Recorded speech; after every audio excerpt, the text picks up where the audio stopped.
Bienvenidos a todos y a todas a esta primera que esperamos que sea de muchas, porque yo creo que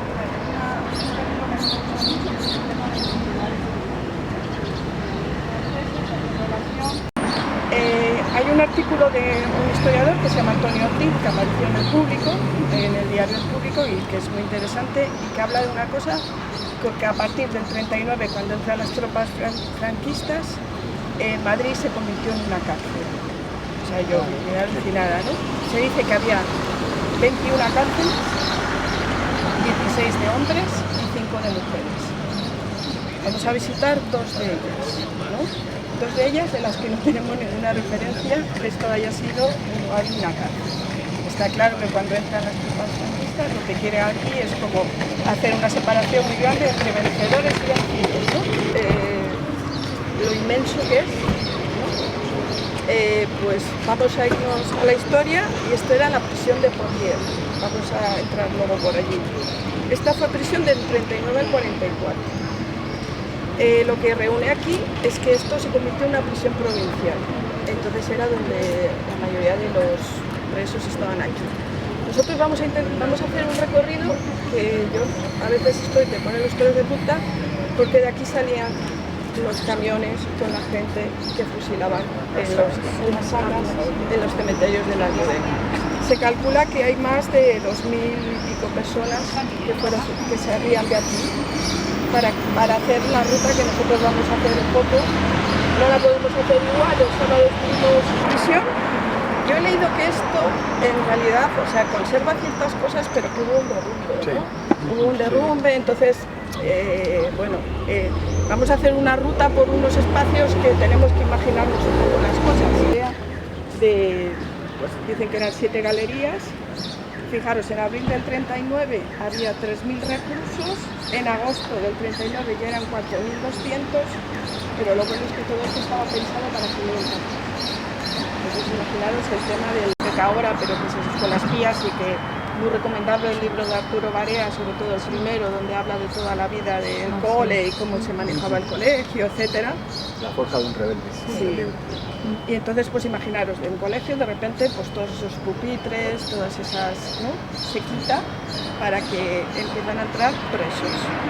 Se dice que cada preso tocaba 2 mosaicos de ancho por 6 de largo, obligándoles a entrecruzar las piernas y no teniendo ni espacio para darse la vuelta. Imaginaros el aflojo. Dentro de las tapias hay una carta escrita por mi abuelo diciendo que lo que estamos viendo, estamos hablando de hacinamiento, de condiciones en las que de repente un cole empieza una cosa para 500, tiene 4.000 y pico personas. Fijaros, o sea, en el hacinamiento, bueno, conocéis ahora, luego os lo enseño, os lo pasáis, que seguro que sí, el famoso libro de Marcos Ana, Decirme cómo es un árbol. Pues él cuenta muchas anécdotas de un compañero que le ponía un poco nervioso porque todas las mañanas se quitaba la camisa y empezaba a buscar piojos, ¿no? Y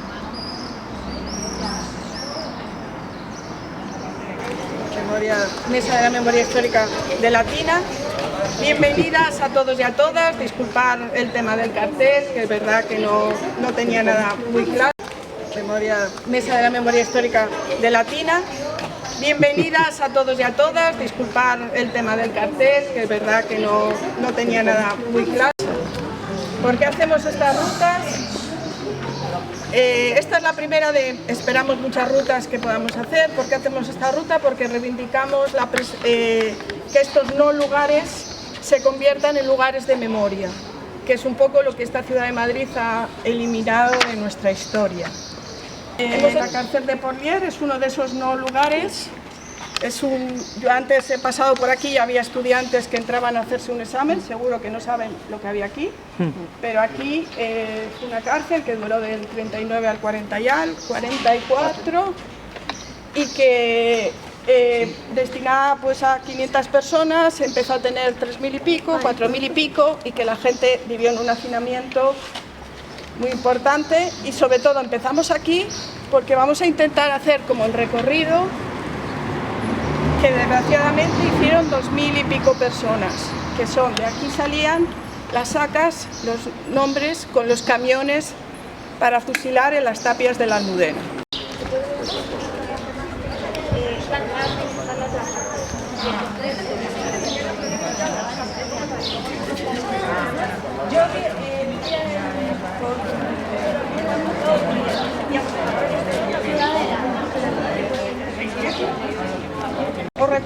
muchos otros edificios, ¿no?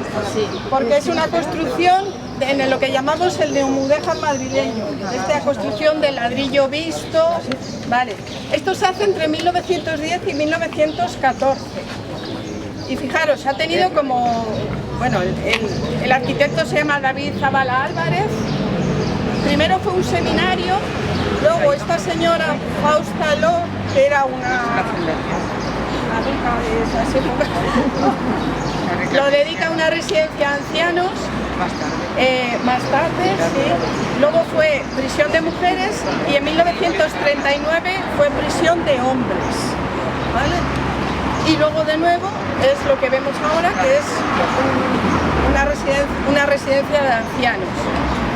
Aquí ocurre igual, tenía siempre 2.000 hombres, o sea, 2.000, imaginaros, entre el 40 y el 41 eso se podía multiplicar por 3 o por 4.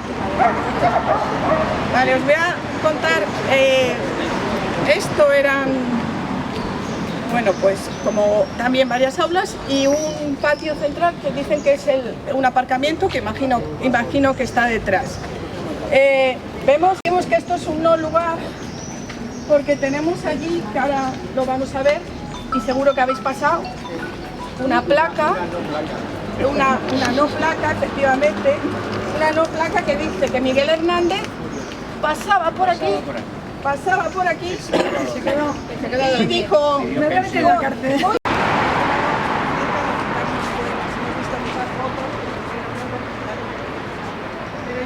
Ascensión de la escoba. Y claro, todo lo que está haciendo es que la escoba tiene una referencia, o sea, él dice, nunca la escoba será crucificada, porque la juventud propaga su esqueleto, que es una flauta muda pero sonora. La escoba es todo aquello que les impulsa a ellos. Y claro, tenía que escribir así para que estos días... Bueno, sabéis que Miguel Hernández escribió aquí preso su famosa Nana de la cebolla, cuando recibe, ¿no?, la carta de su mujer Josefina, la que le habla que su hijo ha nacido y que solo le puede alimentar, ¿no?, con cebolla.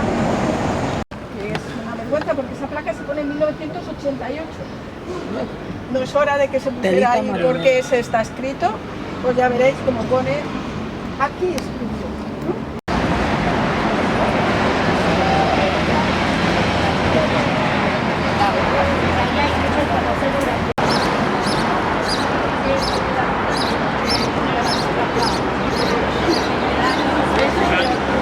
Luis, pillaste los...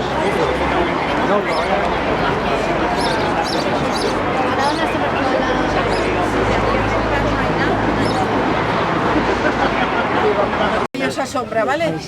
Estamos en el jardín de las mujeres de ventas. Hola, jardín de las mujeres presas en ventas, ¿vale? Os vamos a pasar, porque es que claro, estamos en esto. Sabéis que la cárcel de ventas se demolió, no me sale la palabra, se demolió gracias como en el 69, algo así, ¿no? Y luego construyen esto. Entonces, claro...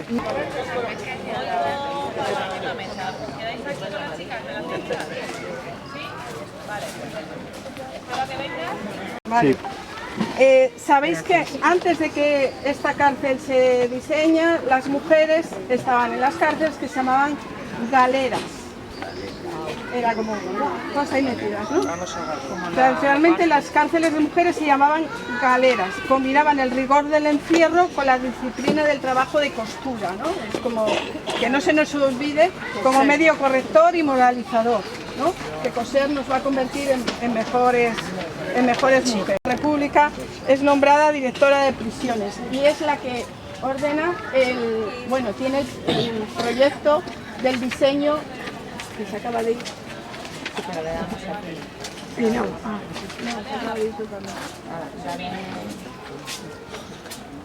El diseño de esta cárcel. A ver, esta cárcel, el diseño que tiene es un diseño dentro de lo que se llama la arquitectura racionalista. No sé si sabéis, bueno, yo dentro de todo lo que he contado, no he contado que yo colaboré muchos años con un proyecto muy bonito que se llamaba Las Maestras de la República, que llevaba FETE-UGT, ¿vale? Entonces ahí también investigamos sobre los coles y seguro que cuando pasamos por Madrid reconocemos los coles de la República. Ahí hay Por- uno, ahí al lado. Claro. En los colegios de la República, igual que esto, hay un proyecto racionalista, higienista, de cómo construir los nuevos edificios. Entonces, en esos colegios de la República les conocemos por las grandes ventanales, por los patios y tal. Y aquí también hay un proyecto racionalista. Cuando se... ¿Cómo era la palabra? Demolir. Se demuele la cárcel, se destruye uno de los edificios racionalistas más importantes de Madrid. ¿Vale? Aquí también se habla de organización de las presas. Y bueno, yo lo que he hecho es escogido mujeres, lo siento, las que yo he querido, pero hay muchísimas mujeres. Esto es un homenaje a algunas de ellas y en definitiva es un homenaje a todas ellas. Vale, os enseñamos dos libros que son fundamentales: Presas, mujeres en las cárceles franquistas, de Tomás Cuevas, y Memorias del frío. Este libro es bastante por recuperar el nombre de una calle, ¿no? Recuperar el nombre de una calle de Justa Freire. No me sale. Justa Freire estuvo aquí entre el 39 y el 41. A mí a veces me parece que un poco la lucha de la... bueno, yo os tengo que confesar una cosa. Dentro de la asociación es verdad que hay un grupo de mujeres, que varias están por aquí, y nos falta Ketty, que trabajamos mucho en que la memoria histórica tenga también una visión de género, que falta mucho, ¿vale? Justa Freire parece conocida por Ángel Llorca. No, perdonad, Justa Freire es una maestra formada, es una maestra de Zamora. Luego me hace falta porque leo cosas. Una maestra en Zamora. No me lo quedo, ¿no? Justa Freire y tantas mujeres maestras participan en esas misiones pedagógicas. Recordar el libro de Dolores Redondo, también como todas esas mujeres que salen se ven en pueblos donde a nosotras nos contaban, ven llegar a una maestra que dice, y olía muy bien, ¿no? O esas maestras que dicen, se cortan el pelo, se subieron la falda y revolucionaron. Bueno, Justa Freire también tenemos un programa de radio. Justa Freire tenemos un programa de radio. Justa Freire, cuando llega a Ventas con María Sánchez Albor, otra maestra republicana, organizan una escuela, lo que ellas saben hacer. Organizan una escuela, dan formación y hablaban de ella, de Manolita del Arco, ¿vale? Manolita del Arco pasó 18 años en prisión. Incluso su hijo contaba el otro día que en realidad son más, porque cuando ya sale de prisión, de nuevo la llevan a la Dirección General de Seguridad, de nuevo la retienen varios días, de nuevo la retienen varios días y acumula más años. Yo cuando la conocí dije, sé quién es Marcos Ana y nunca he sabido quién era Manolita del Arco. Eso es un poco lo que la lucha de todas estas mujeres. Ella estuvo en Ventas, creo que vamos un poco como medio fatal. En el libro este cuenta mucho el proceso como ya vivieron. También fue condenada a muerte. Ellos cuentan, alguien preguntaba antes, pero les llevaban de Ventas, les llevaban a los juicios, a esos juicios donde no podían tener, donde era una falsa, ¿no? El abogado defensor en realidad no defendía, sino que lo que intentaba, pues que en vez de condena a muerte, que era una condena un poquito más pequeña, pero era una falsa. A ella la condenan a muerte, pero se lo conmutan por 30 años. En esta relación es muy bonito, el libro del hijo se basa porque él encontró 5.000 cartas que su madre mantenía, no me acuerdo cómo se llama el padre, Ángel Martín, que era otro preso. Mantuvieron una relación epistolar tan bonita en la que ellos se comunicaban. Manolita es detenida varias veces, torturada, aquí lo cuenta, en la calle Almagro, torturada brutalmente. Cuando llega a la cárcel, lo que antes comentábamos, no, es mejor, no, pero simplemente está con otras compañeras, con otras. Y una de las cosas que a mí más me impresionó, y permitirme que lo diga, hombres, lo siento, pero las redes de mujeres, la sororidad de las mujeres, cómo ellas se organizan, cómo ella cuenta cómo bajo la luz de una bombilla en el baño, que es el único lugar donde hay luz, se juntan y empiezan a tejer. Os he hablado antes de los trabajos que salían fuera a hacer, pero estas mujeres, cabezas de familia, que son capturadas y la familia depende de ellas, empiezan a hacer trabajos de ganchillo, empiezan a hacer trabajos, y el hijo descubrió unos cuadernos que tienen claves.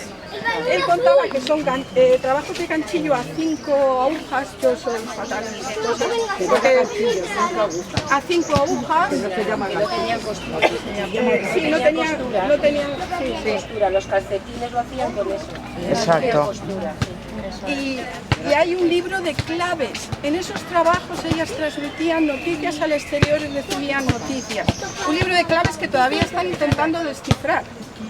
Y yo le decía esto, si habéis leído Lisa Seal, El abanico de seda, ese lenguaje que se escribía en los abanicos de seda de la China imperial, las esclavas africanas que en el pelo tenían mapas. Antes contabais en el libro de Almudena Grandes, de Manolita, que en su cardado metía noticias. O sea, súper recomendable. Vale. Bueno, lo primero de todo, muchas gracias a los supervivientes, a los valientes que habéis venido andando, no en autobús como otros y otras. Que hemos venido estupendamente. Pero bueno. La verdad es que muchísimas gracias, no esperábamos tanta afluencia, la verdad, porque cuando hablábamos Michael y yo la semana pasada contábamos unas 15, 20 personas. Hemos duplicado.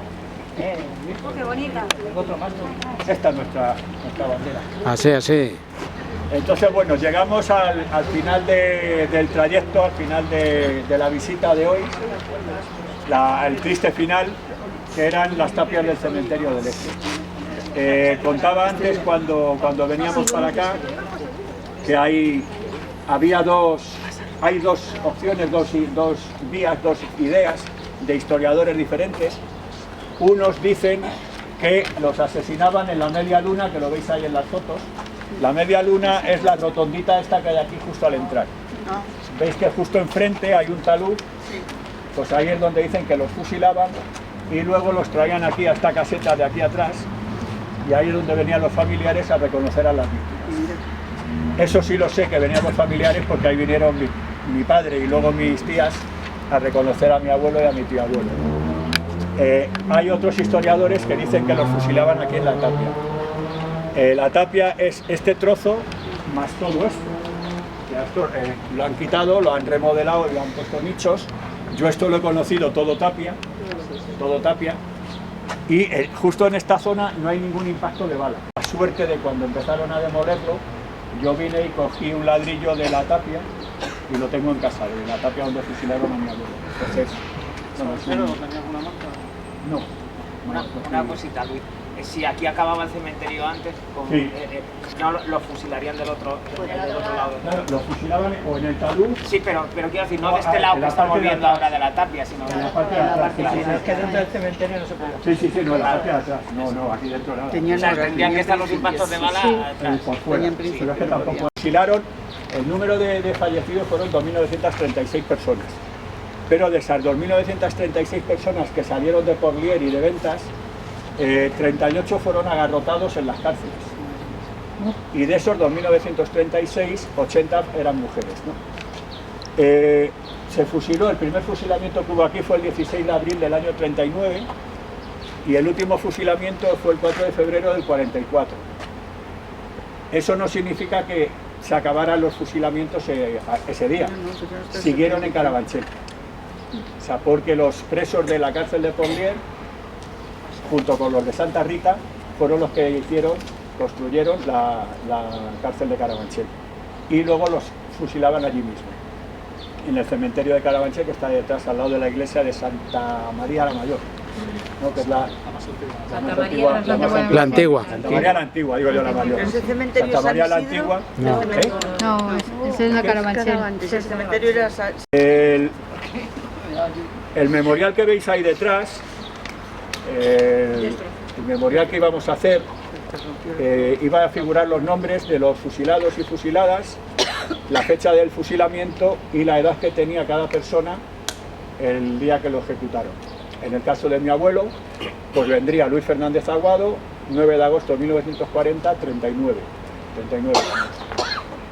Eso era lo único que ponía en el memorial, en las placas, en las lápidas que pusieron, y que el señor Almeida se encargó de quitar lo primerito o lo segundo que hizo nada más llegar a la alcaldía.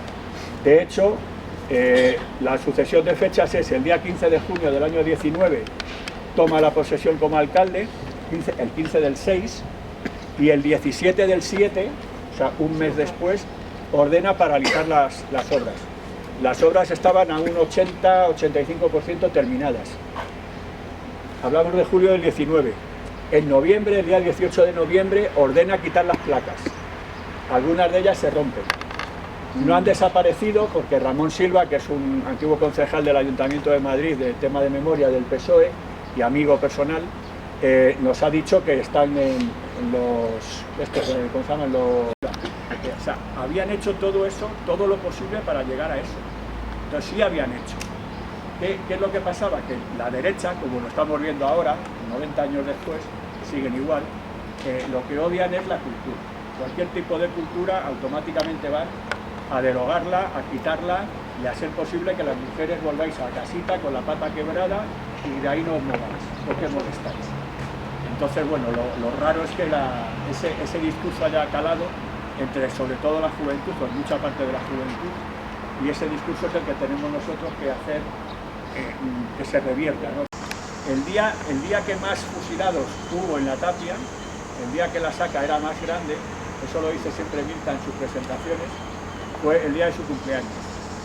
El día 24 de junio de 1940 hubo 102 asesinados, 102 personas.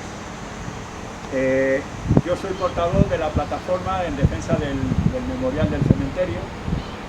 En nuestra página de Twitter, de la plataforma, no de la asociación, sino de la plataforma, estuvimos poniendo a diario todos los fusilados que había ese día.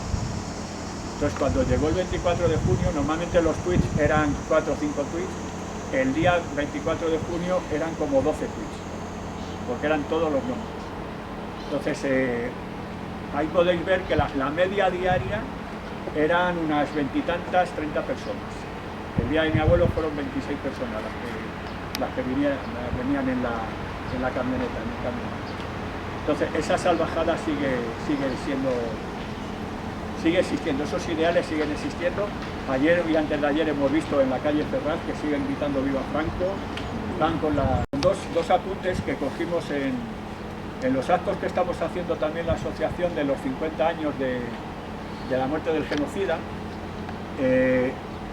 El otro día hicimos uno en el cual Pepe Galán dijo dos cosas que a mí particularmente me encantaron y las traigo aquí a colación.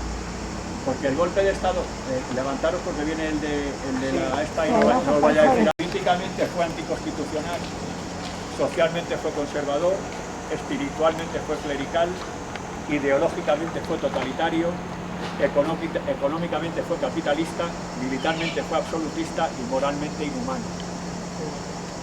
Pero hay que recordar que llevamos 50 años de democracia. Sufrimos 40 de dictadura, pero llevamos 50 de democracia. Entonces, con la llegada de la democracia, lo que han conseguido los partidos, el bipartidismo que hemos sufrido durante estos 50 años ha sido la omisión del derecho humanitario, porque seguimos sin que los crímenes hayan sido o hayan tenido amparo. Han seguido negando los crímenes, han seguido negando los daños, se han seguido negando las pruebas, porque los han encubierto. Han institucionalizado el olvido, porque cuanto menos se hable de todas estas cosas mejor, lo que dicen tantos. Responsables de esos crímenes y de torturas, y todos sabemos, niño y niño, ¿no? Con ascensos y con subidas de sueldo y con medallas. O sea, ha habido una verdadera obstrucción a la investigación y al enjuiciamiento. Todos hemos tenido que ir a Argentina, a tu país, Sí, igual mi país ahora Bueno. no es referencia. Está Argentina, bien. para que la jueza Servini instruyera el caso, la CEACUA, ¿no? el Más de caso, 200 denuncias. más de 200 denuncias de víctimas del franquismo, y la descalificación del derecho a la justicia, porque todas las querellas que se han ido presentando, todas han sido archivadas sistemáticamente. Entonces, ante esta supuesta democracia, ¿qué podemos hacer? Pues seguir luchando. Seguir luchando desde las fuerzas que podamos. Hoy he contado 40 personas. Para nosotros ha sido un exitazo, porque ya os digo que pensábamos que ibais a venir 15 o 20. Hemos duplicado, así que bien. Este es el verdadero avance. Y espero que los siguientes actos que vayamos haciendo y tal, pues nos acompañéis. ¿Y lo de la DGS del lunes? Sí. Bueno, yo soy presidente de la asociación Los Nadie en Lucha. Llevamos, pues, como ha dicho bien el compañero Luis, que el día 19 de noviembre del 2019 el señor Almeida se dedicó a... Espera, cuando llegue la tercera.